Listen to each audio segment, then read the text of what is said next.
Hello and welcome to the Doctor Soup podcast. On this episode, the group has made their way to Far Dara. We learn a lot about Lan and his past. We also learn a lot about Padan Fain and all the things he's been up to over the past few years, quite a few years actually. We also see the group as they head off to the Blight. All this and more, so stick.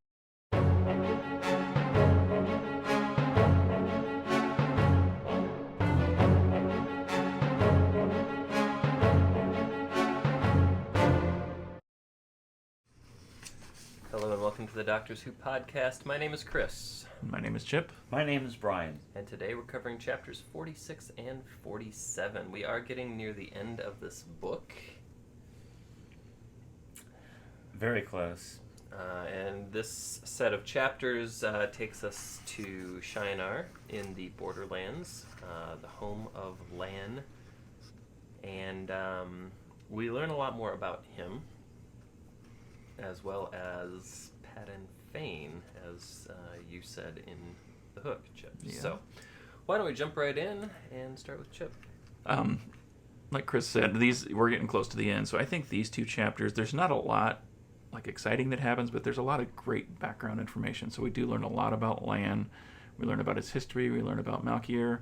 We learn about kind of his family and where he's from, and they call him Dai Shan. I can't remember exactly, and then juxtaposed with that, we learn a lot about Padan Fain and that he's been a Darkfriend for over 40 years, and he's the one that really identified the three boys in Emond's Field, and then brought the Trollocs to Emond's Field, and now he's the Dark One's hound, and he's just very unhinged at this point. And I think Moraine talks about the evil that's just emanating from him, and there's some good creep factor there.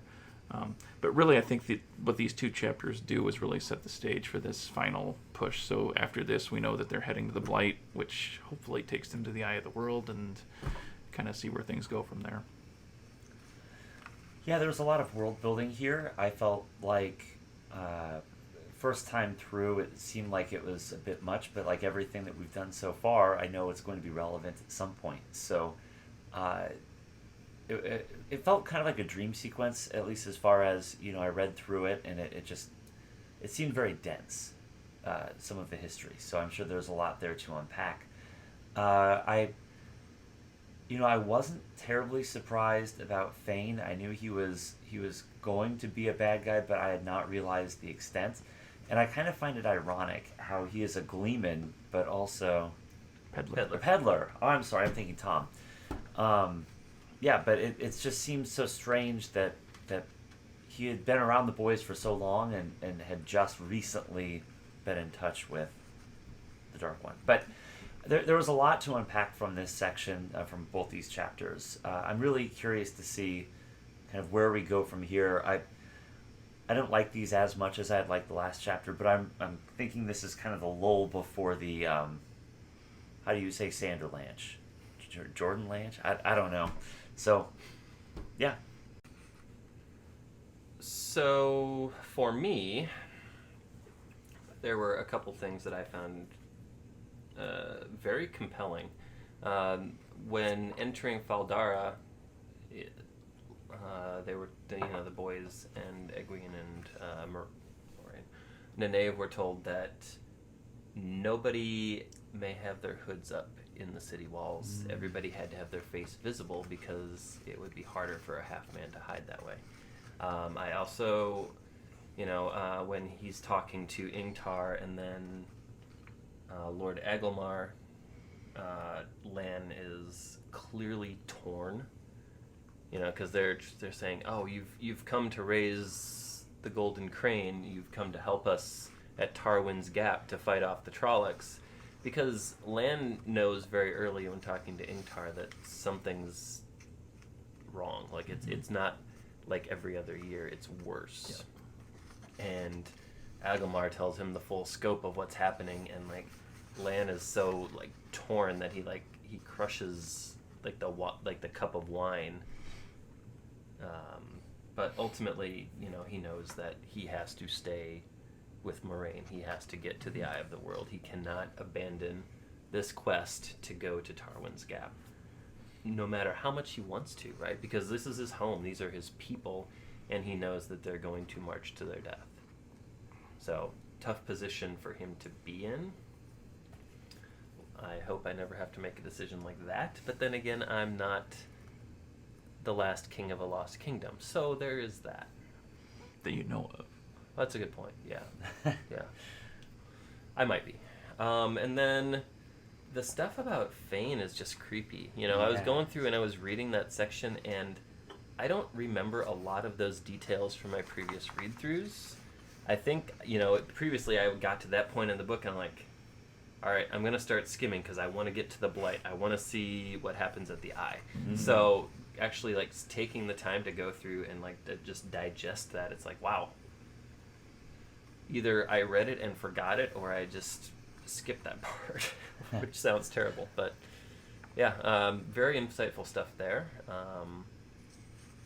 And yeah, it's interesting that Moraine thinks that there's a possibility of redemption, even though I think she says, I might just be doing this because I need to know what else he's hiding, but we can try. And then there's one part at the end where Moraine's explaining to Agelmar why she needs Rand and Matt and Perrin, and she says almost all of them have the blood of Manetheren. And, like, Lan kind of looks up and looks at Nynaeve, like, did you tell Moraine I wasn't born in the Two Rivers? And Nynaeve's like, no, I didn't tell her. So, I think Moraine has figured out that Rand is the one that was born on Dragon Mountain. Mm-hmm. So, my thoughts. I can pick up my notebook. So when you talk about the blood of Manetheren and kind of the naming convention that's employed here, so we've got Lan's real or given name is Lan Mandragoran. So I think the Al apostrophe denotes king. But then we've got three characters from Emond's Field. That we have Rand al'Thor, we have Nynaeve Almera, and Egwene Alvear. So they've got Al in their names too. So I didn't know if there's history or there's bloodlines from going back to Manetheren that indicate that there may be some royalty or lordships there. Because then I can't remember if it's in this chapter, but it's coming up where other people in Shinar refer to Rand as Lord Rand because of his name, because it's Rand al'Thor. Yeah. Yeah. So I don't know. And that might be the next book, actually. Oh, is it? I don't know. Maybe. I could be wrong. It's coming up. It's been a while. Yeah. The other thing that was kind of weird is with Padan Fain, as Moraine was interrogating him, and she realized that the Black Wind left him alone. That Machine Sheen in the ways basically said, no, I'm tapping out. I'm not dealing with this guy. So what is in him now? Because there's multiple personalities in there. Something happened to him at Shadar Logoth, and now the Black Wind wants nothing to do with him when it basically eats everyone else's soul. So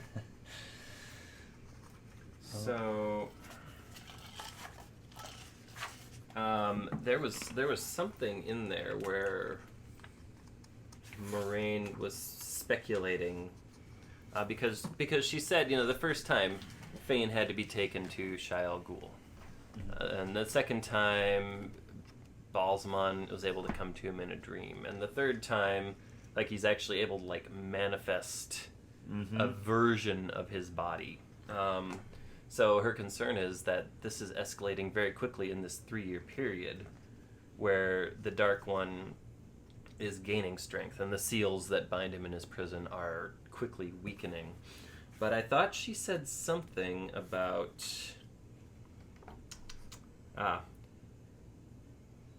the evil goes deeper in him and stronger than in any man I have yet seen. It may be that the Dark One, in doing what he did to Fain, impressed some part of himself on the man, perhaps even unknowingly some part of his intent.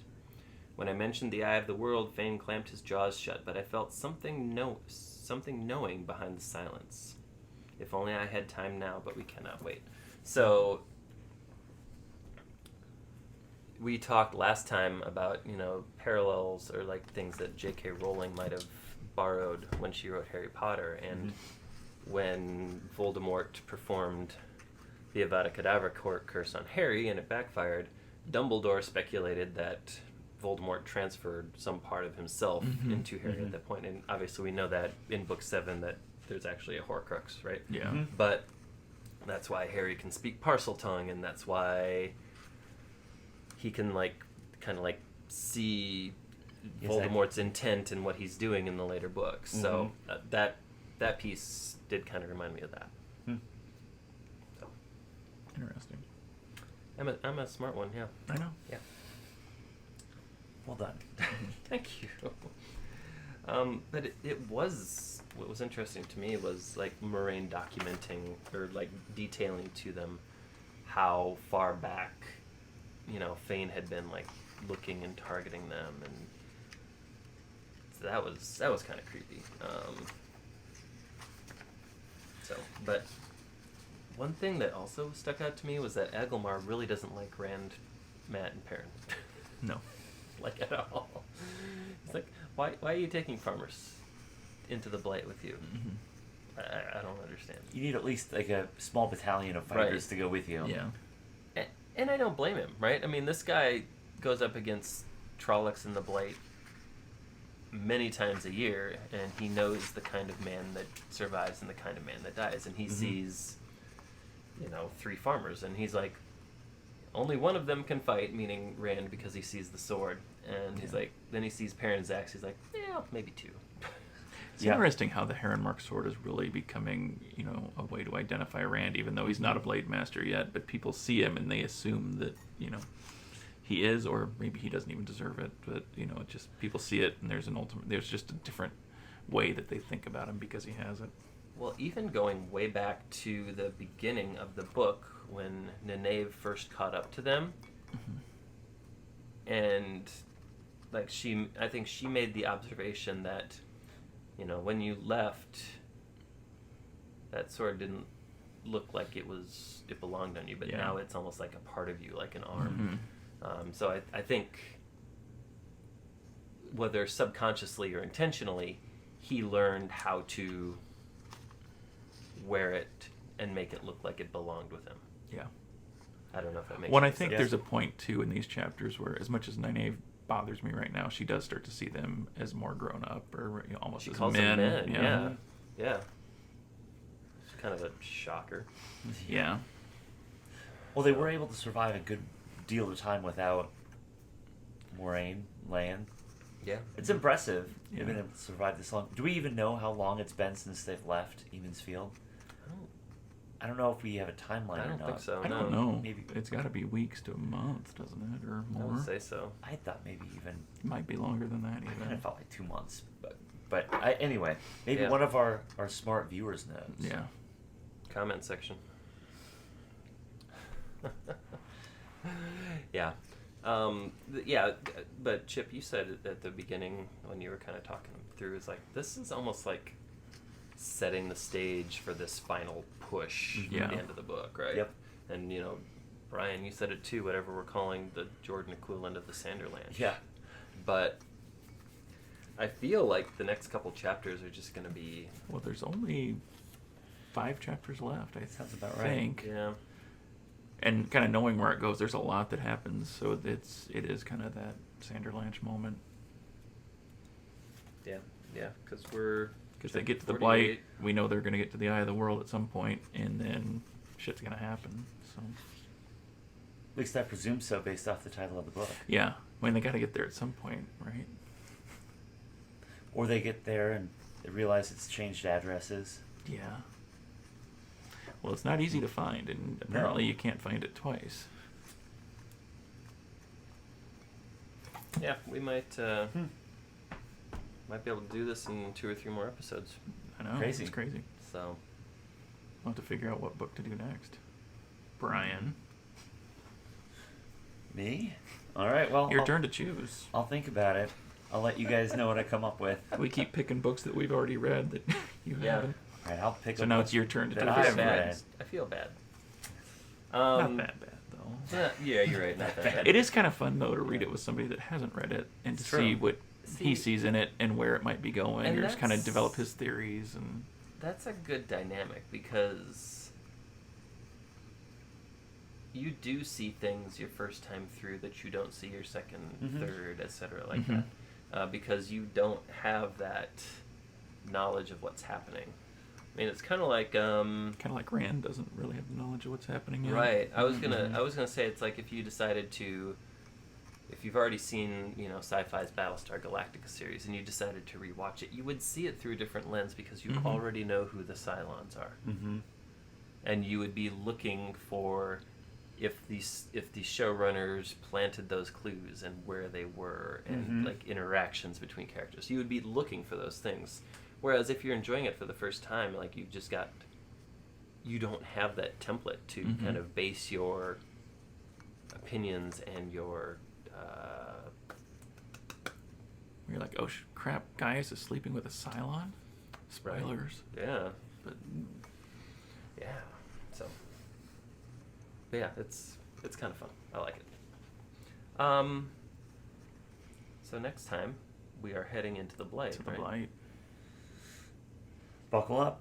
Yeah. Buckle up. It's going to be all downhill from here. So, yeah, if you like this video, as always, you can use the little thumbs up below to like it. That makes almost said Twitter. That makes the YouTube algorithm very happy, and it allows our video to get seen by more people, so that is helpful. Also, please subscribe and hit the bell notification so that when we post new content, you know about it. We do post new content every week, sometimes twice a week if we're getting chippy, but mostly once a week. And lastly, what I want to say is in the description there is a link to our Patreon site. We do post some behind-the-scenes stuff. We do have some swag that we can send out, some stickers, and depending on how much of your hard-earned money you want to throw at us, some other things as well. So if that is something you're interested in, we do recommend checking that out at the bottom of the description. As always, we appreciate your viewing, and we hope you will join us next time as we venture into the Blight. But until then... How long?